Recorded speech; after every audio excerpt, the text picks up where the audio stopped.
ముడుచుకొని కూర్చుంటే రెక్కలు కూడా భారంగా అనిపిస్తాయట. విరుచుకొని ఎగరడం మొదలు పెడితే ఆ రెక్కల ముందు ఆకాశం కూడా తేలికైపోతుందట. అలాగే బద్ధకంతో నా వల్ల ఇది కాదు అది కాదు అంటూ ముడుచుకొని కూర్చోవటం కన్నా ఒక్కసారి విదిలించుకొని సంకల్పంతో పని చేయటం మొదలుపెట్టు. భారం అనేది ఇక నీ కంటికి కనిపించదు.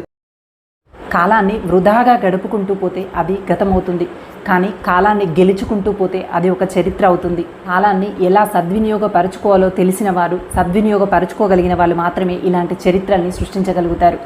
కాలాన్ని సమర్థవంతంగా సద్వినియోగపరచుకొని ఆదర్శవంతమైనటువంటి వ్యక్తిగానైనా ఎదిగే ప్రయత్నం చేద్దాం. అన్ని కష్టాలు నాకే ఎదురవుతున్నాయి, అందరూ నన్నే అవమానిస్తున్నారు అని ఎప్పుడూ బాధపడకు. ఎందుకంటే బంగారము, వజ్రము అవి నిజమైనవా కావా తెలుసుకోవాలి అంటే ఎన్నో పరీక్షలకు తట్టుకొని నిలబడినప్పుడు మాత్రమే అది బంగారము అని, వజ్రము అని గుర్తించబడతాయి. కానీ బొగ్గు ఎలాంటి పరీక్షలని ఎదుర్కోదు, ఒక్కసారి దహించి వేయబడితే బూడిదగా మిగిలిపోతుంది అంతే. అందుకని ఎప్పుడూ కుంగిపోకు, కష్టాలని పరీక్షలుగా భావించి తట్టుకొని నిలబడు. చెడ్డవారికి దూరంగా ఉంటే సరిపోతుంది, కానీ ఎవరైతే ప్రేమగా నటిస్తూ అవసరానికి వాడుకుంటూ మన మంచితనాన్ని తెలివి తక్కువగా అంచనా వేస్తూ ఉంటారో వాళ్ళకి మాత్రం అత్యంత దూరంగా ఉండాలి.